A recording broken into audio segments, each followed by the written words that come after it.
This is NDTV, and you're watching NDTV 24/7.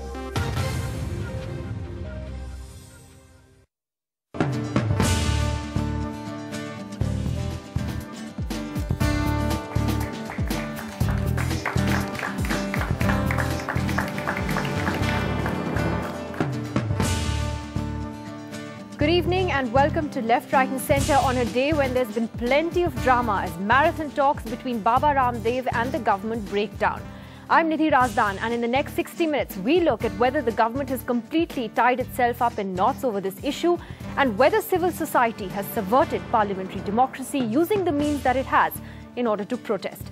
Joining me on the programme tonight, a very special panel. We have Dr. Kiran Bedi, social activist and former IPS officer, Suhail Seth, columnist and ad guru, Mr. Vinod Sharma, the political editor of the Hindustan Times, and joining us tonight from Lucknow is Mr. Chandan Mitra, Rajya Sabha MP from the BJP. Well, let's get straight to our top story this evening. 4 hours of talks between Baba Ramdev and Ministers Kapil Sibal and Subodh Kant Sahai today broke down with no agreement on key issues. This evening, Ramdev said that he'll go ahead with his planned fast against corruption tomorrow and will not stop till the government gives in to his demands. Now, with lakhs of people already at Delhi's Ram Leela grounds for this fast, there are big concerns at the centre over how this could unfold. According to Ramdev, the government has more or less agreed to having fast-track courts to tackle corruption cases. But here are the sticking points. The government has rejected the death sentence for those found guilty of corruption. It also sees other demands that Ramdev has made as being unreasonable, such as abolishing 500 and 1,000 rupee currency notes and the return of lakhs of crores of black money allegedly stashed abroad. Both things which the government says cannot be achieved right away. Now, the government this evening also released what it has assured Baba Ramdev in writing, and these are some of the key points. They've said that there will be a committee to examine the possibility of confiscating black money. So that's one of the demands they're looking at, that the confiscation of ill-gotten wealth as a part of the Prevention of Corruption Act will be considered, and that the committee will examine the possibility of exemplary punishment in the case of black money. Well, since yesterday, there's been a lot of controversy over how the centre has really handled this entire issue. You had 4 senior ministers going to the airport to literally receive Baba Ramdev and speak to him there, including someone as senior as Pranab Mukherjee.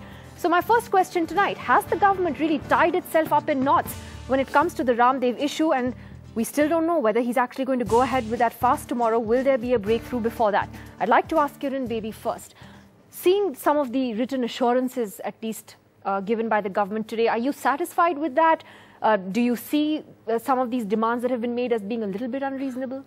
I think the key demand of Baba Ramdev, which has a very important futuristic and very futuristic impact, is asking for the ordinance for the return of black money or stashed away money. I think that's his key, the most vital demand besides others. But I would think, if I would pick up from all his demands, besides also he's been mentioning the Lokpal, but the ordinance. Now, the problem of black money and money being stashed away is not new.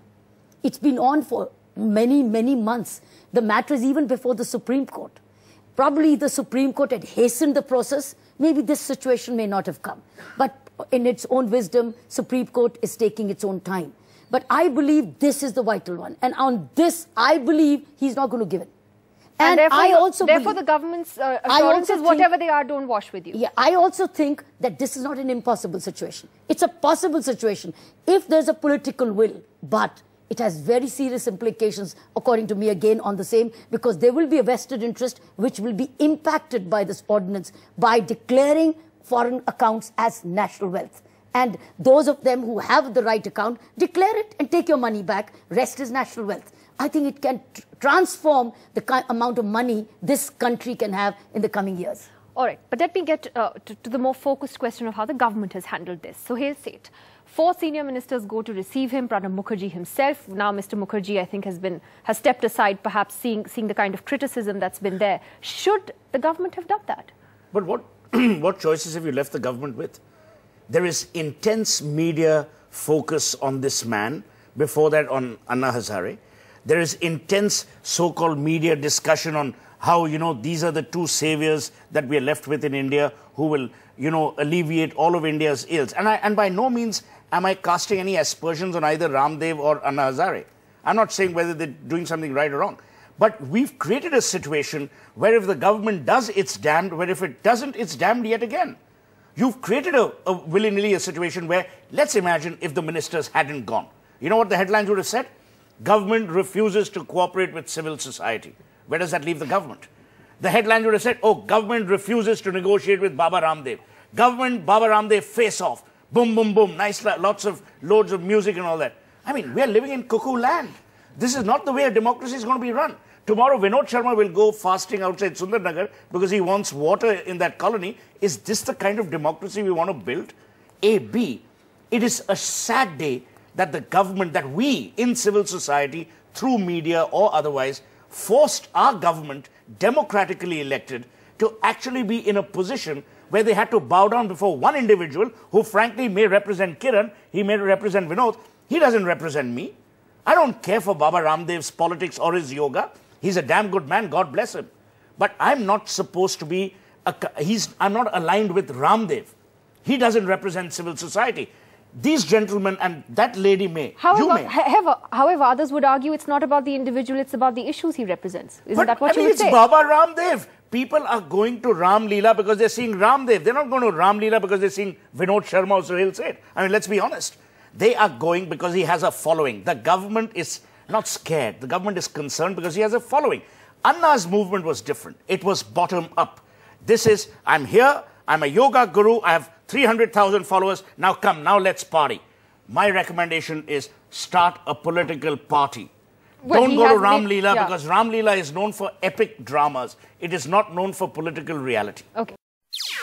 NDTV's cricket app, Android and iPhone. Fastest scorecard, special analysis, and much more. Download free. ndtv.com/apps.